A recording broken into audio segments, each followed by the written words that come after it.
First trapping job of 2025. Another, oh, there it went. There went the squirrel. Just saw it run out. That's a good sign. Oh, there goes another one. Oh, 3. Whoa. Okay, so I know where they're coming from. Piece of fascia trim that's coming off of the rake. You can see right here in this valley, they've got a lot of scratch marks. Let's take a look on what we got back here. Oh yeah. Yeah, there's no soffit underneath. So actually what we'll probably do is we'll probably take this off.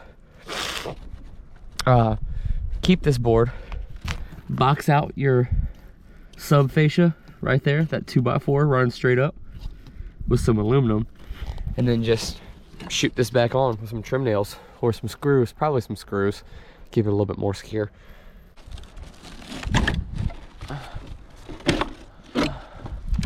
Because we know that's where our issue is.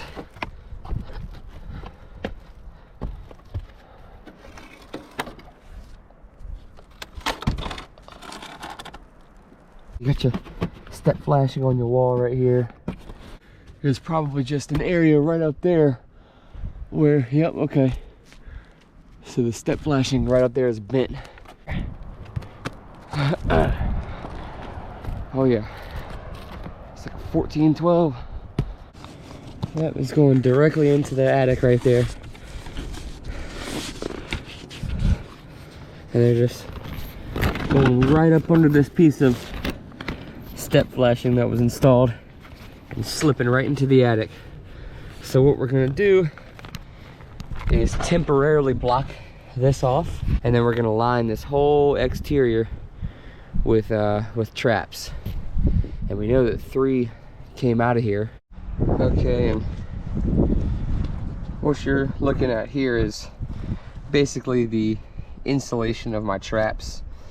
It's just a couple layers of duct tape for the bottom and the sides and the top. And I do that so when I do trap squirrels in these live traps, that they, you know, urinate, produce droppings, leave behind hair and all types of pheromones.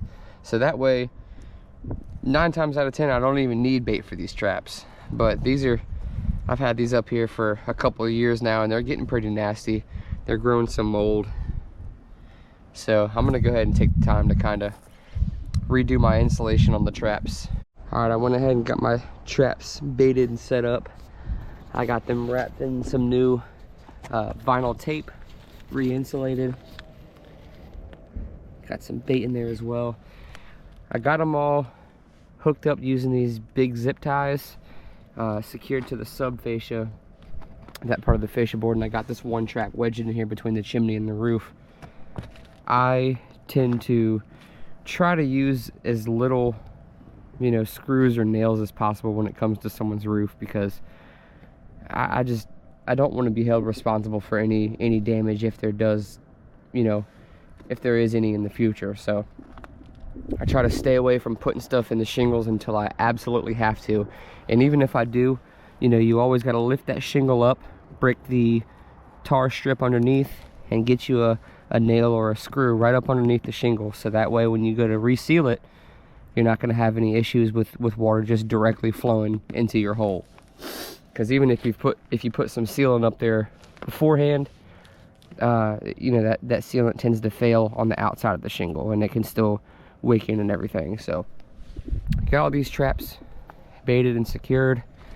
I witnessed all 3 squirrels come out of that hole. So what I did was I temporarily sealed that up with some hardware cloth. They're not going to be able to get through that. And I've done an exterior inspection, which showed me that there's no other entry points. So this is the hot spot. We're going to continue trapping here for about, you know, 7 to 10 days. But really, if you know what you're doing, you can get them out of here in a day or 2. Sometimes it can be trickier than others. You know, every job's different, every animal's different. But you know, it seems like they've been doing this for quite a while, so they're pretty familiar, and I guarantee that we'll have maybe all 3 by tomorrow. Putting this new one in here.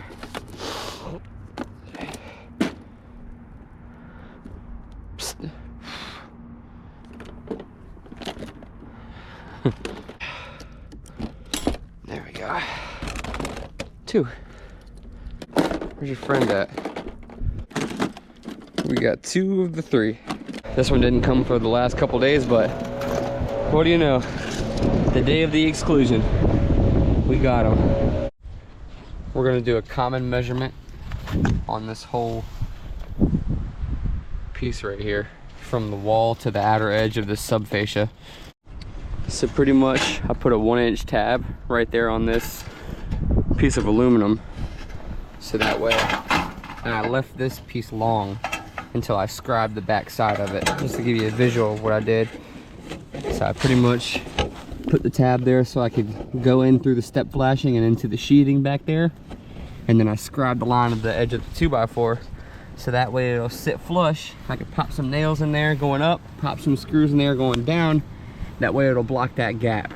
And then I'm gonna do a little small kick down right there with a piece that's gonna act as a piece of step flashing to have the water run off if any water gets back there.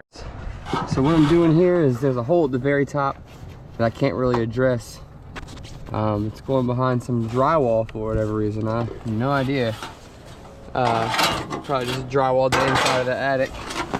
So what I'm doing here is I'm getting behind this piece of step flashing because I couldn't fit a nail in the shingle because this is already built. So what I'm doing is sliding this up under there, pushing that behind the drywall, and getting that snug up to the brick behind that drywall. And my soffit framing piece will lay right there, and this hole will be blocked as well. So I'm gonna go ahead and get a screw in that. I've went ahead and prefabbed my piece to wrap around the brick, have a little small kick out, and go up under that soffit nice and flush. That copper out the way. And once I put this all together, that kick out stays. That's gonna shed any water. And if there is any water that wicks up behind this, I have my piece of flashing behind the top piece of step flashing, that if water gets in this little piece right here, it's gonna fall right there and go down along that path.